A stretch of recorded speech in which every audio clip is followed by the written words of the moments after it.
I never thought my life would turn out like this. My name is Anna, and this is my story.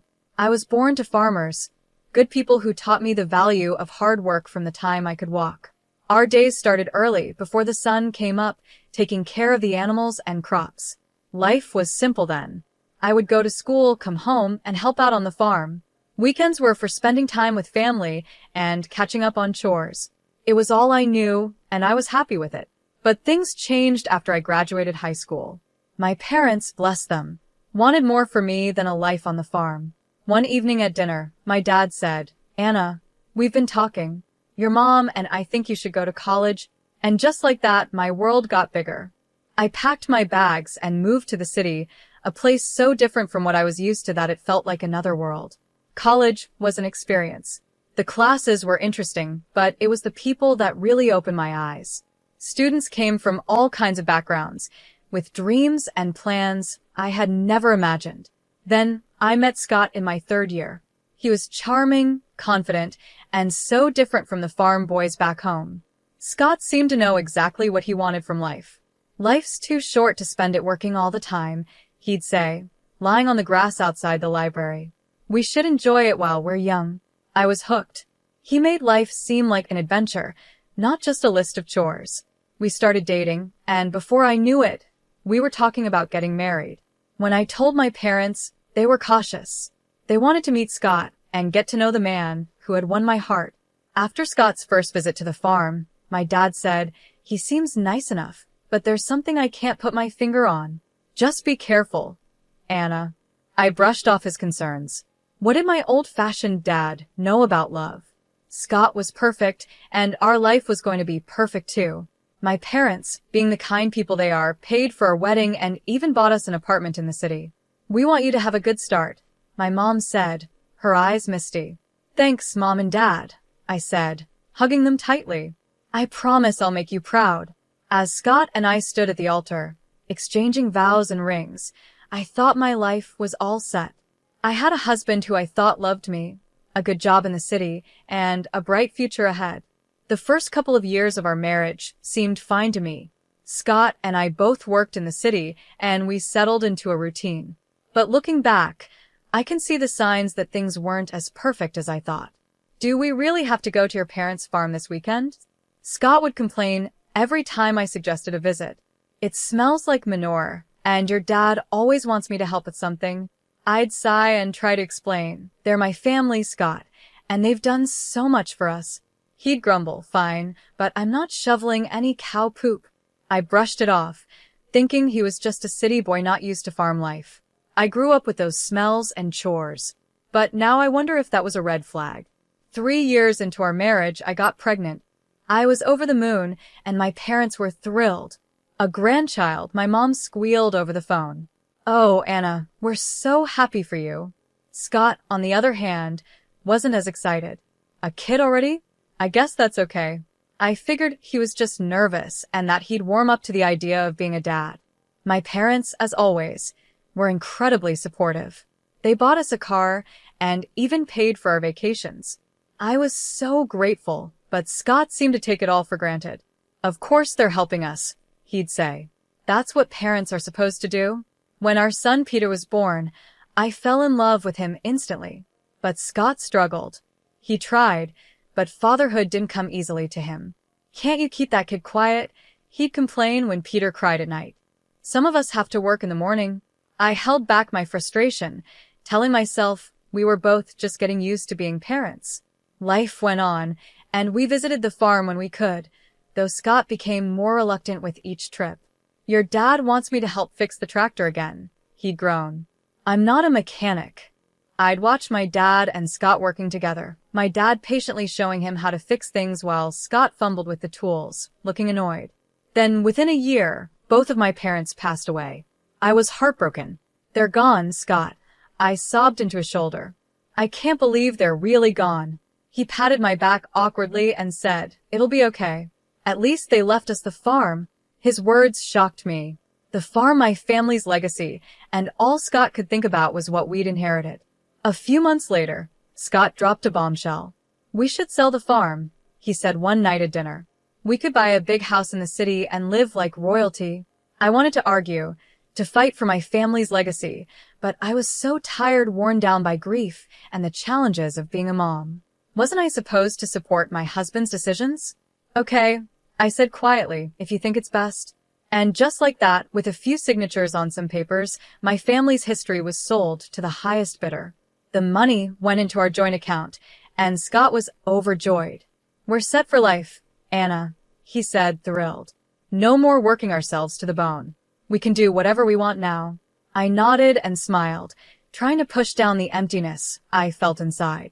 This was what Scott wanted, and as his wife, wasn't I supposed to support him? After selling the farm, life changed. The money from the sale gave us some comfort. I'll give Scott that. We didn't have to work as hard anymore. We both cut back to part-time hours, and for a while, it felt like we were living the dream. But as time passed, I started noticing things.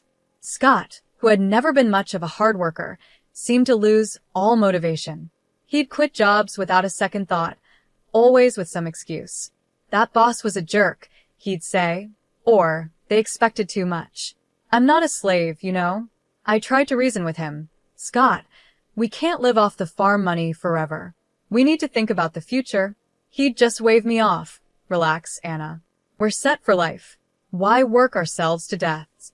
Meanwhile, our son Peter was growing up quickly. He finished high school, then college, and soon he was working and living on his own. I was so proud of him, but I missed having him around.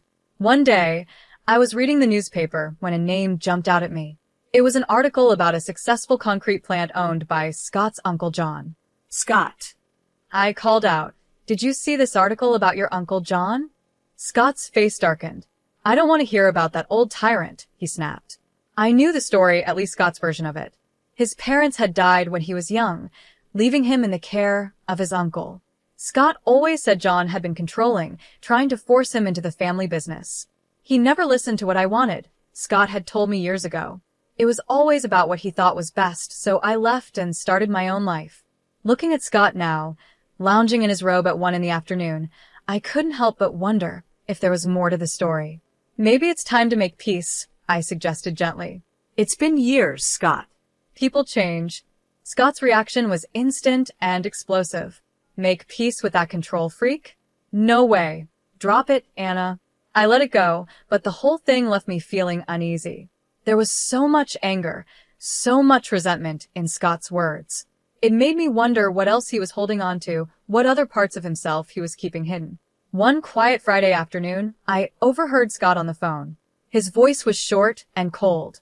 "I'm not interested in his life, and it doesn't concern me," he said sharply before hanging up. My curiosity got the better of me. "Who was that, honey?" I asked. Scott's face showed no emotion. "Hospital. My uncle's sick. If he dies, maybe I'll finally get something out of him." I was shocked. "Scott, that's a horrible thing to say." "He raised you?" "Yeah, and he made my life hell," Scott snapped. "I'm not going to see him. End of story."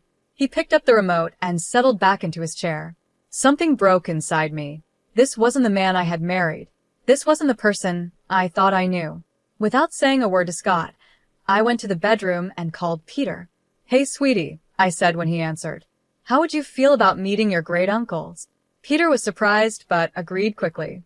An hour later, we walked into the hospital, my heart racing. The ICU was filled with the sound of beeping machines and soft voices. There, in a bed surrounded by monitors, was Scott's Uncle John. He looked small and weak, nothing like the controlling man Scott had described. When we introduced ourselves, his eyes filled with tears. "Anna, Peter," he said, his voice soft but warm.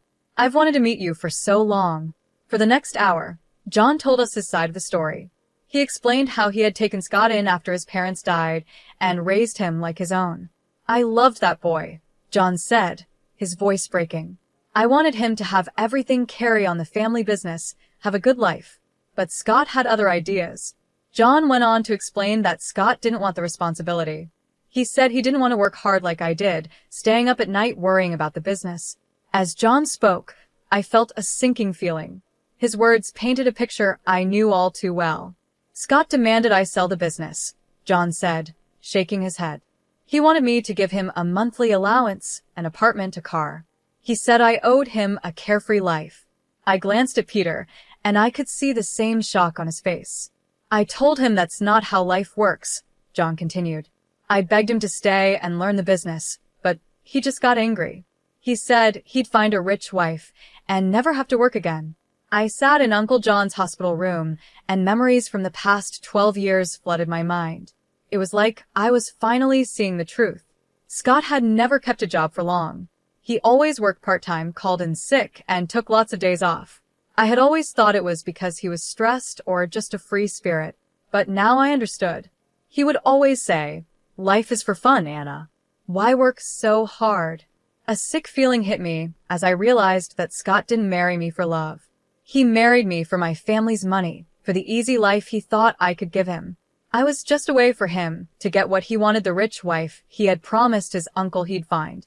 Tears filled my eyes as the truth sank in.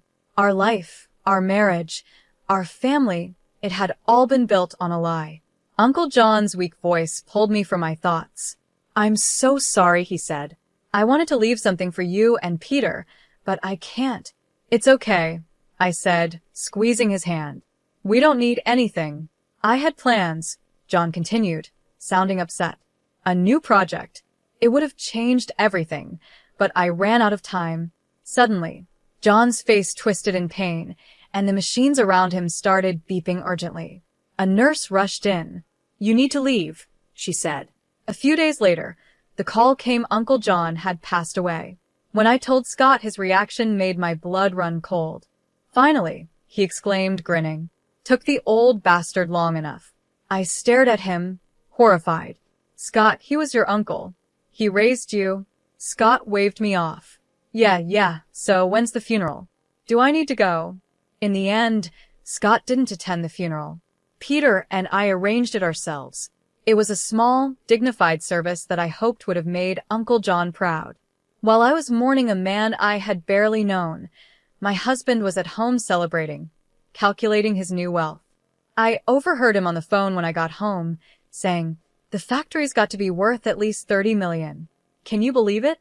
I'm rich." I watched Scott strut around the house, bragging about his inheritance, and felt nothing but disgust. This wasn't the man I thought I'd married. He was a stranger in my husband's skin. Then things got even worse. One evening, Scott looked at me with cold eyes and said, "You know, Anna, you're getting kind of old for me. I think it's time for an upgrade." I couldn't believe what I was hearing. "Excuse me?" I asked. He shrugged, not even trying to look guilty. "You heard me. I'm rich now. I can do better." Over the next few weeks, Scott's behavior spiraled out of control.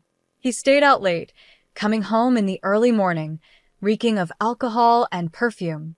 More than once, I was left feeling like I had lost everything.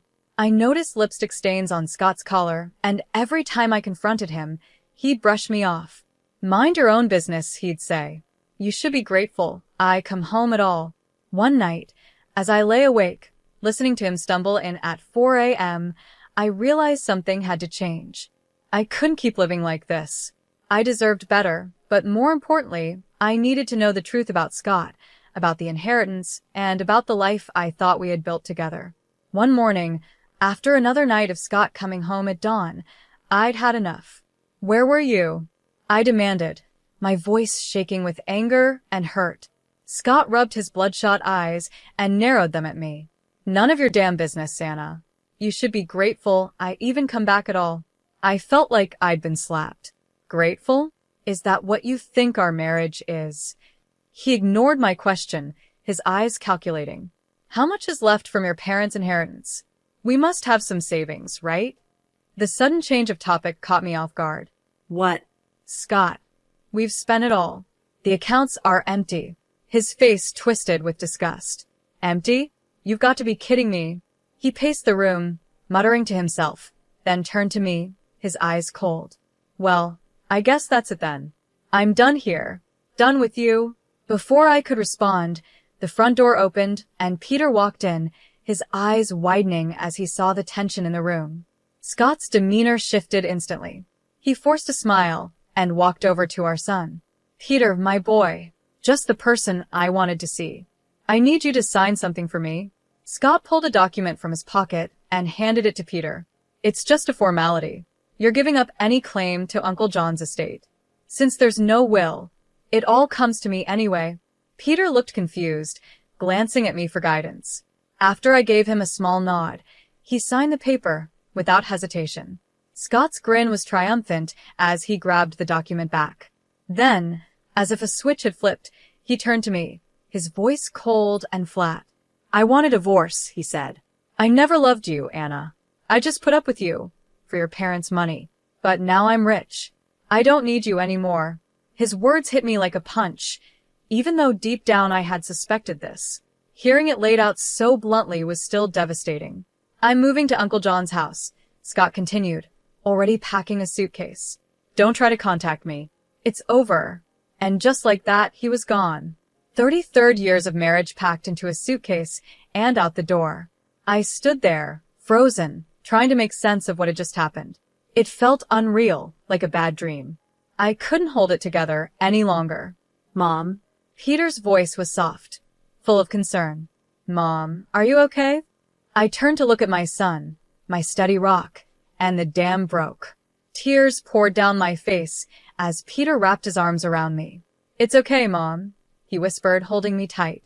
We'll get through this. You're strong, and you'll be okay. As I clung to him, sobbing into his shoulder, I couldn't help but be amazed at the man he had become, kind and compassionate, everything his father wasn't. Then I realized something. You're the best thing he ever did, I whispered to Peter. The only good thing to come out of this marriage. Peter hugged me even tighter, and in that moment, I knew that no matter what happened, I wasn't alone. I had my son, and together, we'd face whatever came next. The weeks after Scott left were a blur of pain and disbelief. I tried to stay strong, to focus on moving forward, but it wasn't easy. Scott seemed determined to flaunt his new life right in my face. It started with his Facebook posts, pictures of Uncle John's mansion, which was now Scott's home, filled his timeline. I tried to ignore it and focus on healing. Then, the photos changed. A young woman started appearing in them. She was blonde, beautiful, and barely older than Peter. In one photo, Scott had his arm around her, both of them smiling at the camera. The caption made me feel sick. Meet my fiancée, Joyce. Upgrade complete. The calls started almost immediately. Friends, acquaintances, even some of Peter's old teachers reached out. Anna, dear, is everything okay? We saw Scott's posts. What's going on? I couldn't take it anymore, the humiliation, the constant reminders of Scott's betrayal. It was all too much. So, I did something I never thought I'd do. I called Scott and asked to meet. After speaking with a lawyer, the day of the meeting arrived. I waited at our old favorite cafe, divorce papers in hand. Scott strolled in with Joyce on his arm. She couldn't have been more than 27, her face covered in makeup, giggling at something Scott whispered in her ear. Well, Scott smirked as he pulled out a chair for Joyce. If it isn't the old ball and chain. Joyce, honey, meet Anna, the starter wife. Joyce gave me a pitying look that made my blood boil, but I kept my cool. I have the divorce papers here, I said, sliding them across the table. I'm not asking for much, just the house. You can keep everything else. To my surprise, Scott picked up the pen without a word. Fine, have your little house. I've got bigger and better things now, Scott said as he scribbled his signature on the papers. Then he turned to Joyce, his voice dripping with fake sweetness. Now I can finally be with someone I truly love, someone worthy of me. I gathered the papers, my hands shaking a little, and walked out of the cafe. Behind me, I could hear Scott's mocking laughter, but I didn't look back. I had what I came for. The next day, I filed for divorce. As I handed the papers to the court clerk, I felt a huge weight lift off my shoulders. For the first time in months, I felt like I could breathe again. Life has a funny way of bringing justice when you least expect it. For me, it came in the form of a newspaper headline. Local business tycoon's empire crumbles, nephew left with massive debt. It turned out Uncle John had taken out a huge loan just before he passed, hoping to expand his business. He had mentioned something about a new project during our hospital visit, but Peter and I hadn't understood the impact at the time. Now it all made sense. I watched from afar as Scott's new life fell apart. He sold the factory, the mansion, the cars, everything, and he still owed nearly $1 million. The icing on the cake? His young fiancée, Joyce, packed her bags and left as soon as she realized Scott wasn't the rich man she thought he was. I'd be lying if I said I didn't feel a bit of satisfaction. Karma had finally caught up with Scott. Then one rainy evening, there was a knock at my door. I opened it to find Scott standing there, looking nothing like the smug, wealthy man who had walked out on me months ago. He was a mess, his eyes red and desperate. "Anna," he said, his voice cracking. "I've been such a fool. I see that now. Please, can we talk?" Against my better judgment, I let him in. For the next hour, I listened as Scott poured out his heart. He told me how he had lost everything and realized what really mattered in life. "I was wrong, Anna," he said, his eyes begging. "So wrong. But now I see you were the only one who ever truly cared for me, the only one I've ever really loved." Then, to my shock, Scott got down on one knee, pulling out a small velvet box. "Anna, please give me another chance. Marry me again. Together, we can get through anything." For a moment, I was speechless. Then I did something that surprised even me. I laughed. It started as a small chuckle and grew into full-blown laughter, with tears running down my face. Scott's expression dropped. "What's so funny?" he asked, confused. When I finally caught my breath, I looked Scott straight in the eye. "Oh, Scott, did you really think it would be that easy? That you could treat me like trash, throw me away, and then come crawling back when your life fell apart?" His face darkened, and he stood up, angry. "Now listen here," he snarled. "This is my house too. I have rights." I calmly walked to the drawer where I kept the divorce papers, pulled them out, and showed him his own signature. "No, Scott, you don't. You signed away any claim to this house. It's mine. Now get out, or I'll call the cops." For a moment, I thought he might argue, but something in my face must have told him I was serious. Without another word, he turned and stormed out, slamming the door behind him. As soon as he was gone, I called Peter and told him everything. My wonderful son was, as always, supportive. "You did the right thing, Mom," he said. "I'm proud of you." Those words meant more to me than he could ever know. In the weeks that followed, I made some big decisions. The house, with all its memories both good and bad, felt too big for just me. So I sold it and used the money to buy a cozy apartment in a lively neighborhood I had always loved. At 62, I'm finding that life is just beginning. I've started traveling, visiting all the places Scott promised we'd go but never did. I've taken up painting, joined a book club, and even tried salsa dancing. Every now and then, I see Scott around town. He looks older now, worn down by his mistakes and bad choices. Life didn't turn out the way I expected, but you know what? I wouldn't change a thing. For the first time in a long time, I'm truly, completely happy being me.